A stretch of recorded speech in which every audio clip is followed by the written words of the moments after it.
Hi, my name is Coach Jim O'Connor from wellnessword.com, your trusted body transformation resource, helping you look better, feel better, and to perform better.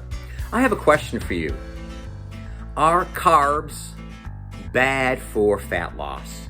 The question of the day, are carbohydrates bad for losing fat? That's what we're going to tackle today. Now, there's a craze going on in the diet body transformation industry right now. It's all about keto. It's all about low carbs. When I'm talking about keto, I'm talking about 25 grams of carbohydrates a day or less. That's what we're talking about when we say keto. Low carb could be 50, could be 100 grams a day or less.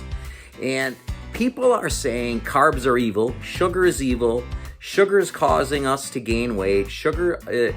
Carbohydrates are causing us not to lose weight. They're the culprit. They're evil. They're bad for you. They make you unhealthy.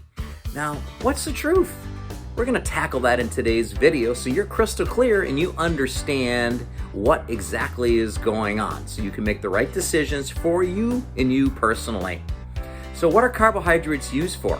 They're used for energy. You need them for energy, for exercise, for your brain, to help your body move. The sugar in your body, glucose, you need carbohydrates. And that's important to make your body function properly. Now, carbohydrates are a macronutrient. Fat, carbohydrates, and protein, macronutrient.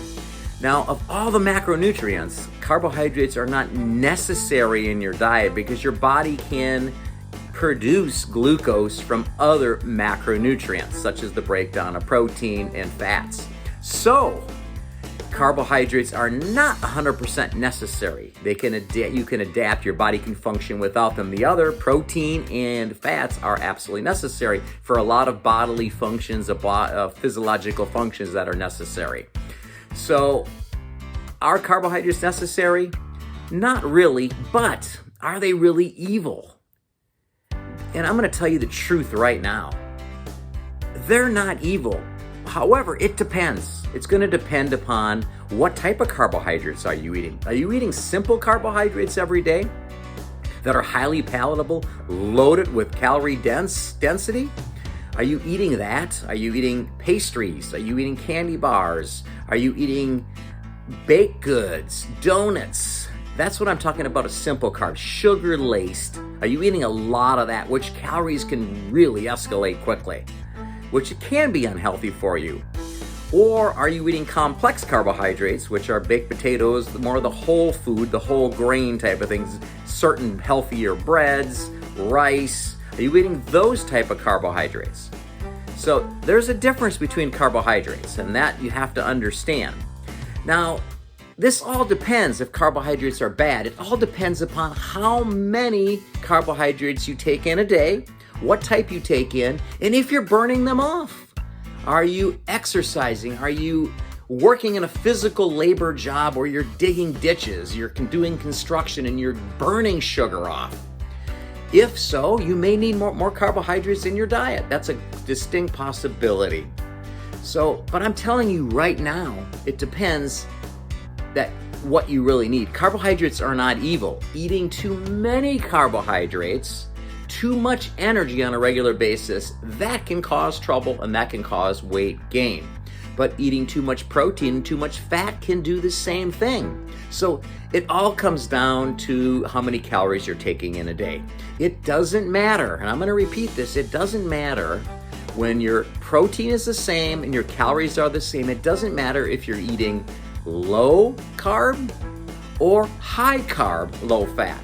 Low carb, high fat, or low fat, high carb, as long as the calories are the same and the protein grams are the same, the amount of protein is the same.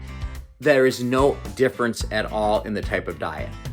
So the carbohydrate diets, the keto diets, here's my issue with that. And I'm not going to say they're evil, but here's the challenge. The challenge is adherence. How long can you stick on these particular regimens? How long can you stay on a low carb diet? How long can you stay on a keto diet? It's not very long. And the reason people love these particular low carb diets is you lose weight quickly because you lose a lot of water to start. So it makes people feel good. Low carb keto is not the magic end all be all solution. You could go low fat, high carb, as long as your calories are the same or you're in a caloric deficit on a regular basis, which makes it harder with carbohydrates, you can still lose weight. So please understand that any particular nutrition plan that you focus on or decide to choose, it is based on a caloric deficit and adherence. How long can you stay on this particular plan? So it's individual. The right plan is individual, and that is the main message of this video. And no, carbohydrates are not evil. And yes, you can eat carbohydrates in reason. You can overdo it in carbohydrates because a lot of the carbohydrates are jam-packed with energy in their hyper-palatable foods, which people like to eat more of. So that's one of the reasons why they consider a low carbohydrate diet. Also, you become full a little bit less frequent. So you're hungrier more often, generally on a carbohydrate diet with lower fiber. So there's a couple of reasons why you would consider a low carbohydrate diet, but you, and you only, need to determine what's best for you. What is your individual preference and what is going to help you adhere or stick on this plan long term, because that is the key. It doesn't matter if it's low carb, doesn't matter if it's low fat, high fat, it doesn't matter as long as you're in a caloric deficit and you can stay on it on a regular basis. Now, this information is important and very, very timely considering the situation with low carbs. So click like, I want you to share. It's very important to share this information so we can all get on the same page so people aren't being misled. So I want to thank you so much for taking the time to watch this video. For taking the time to watch this video, I have a special treat for you. And it's 100% free. It's a report I've created to help you. It's called Fat Loss Forever, the top 7 ways to prime your brain into permanent fat loss. You can click the link below this video. It'll take you to my website, and for 100% free, yes, no charge, you're gonna get this report that I spent a lot of time created because I know it can help you. The neuroscience of fat loss and the 7 things that you can do specifically, simple things to train your brain into losing body fat. This is for you, and go ahead right now, click the link below, and I'll see you at wellnessword.com for Fat Loss Forever, the top 7 ways to prime your brain into permanent fat loss. Once again, thank you for watching the video. Click like, click share, subscribe to this video because there's going to be more powerful information like this. You have a great day.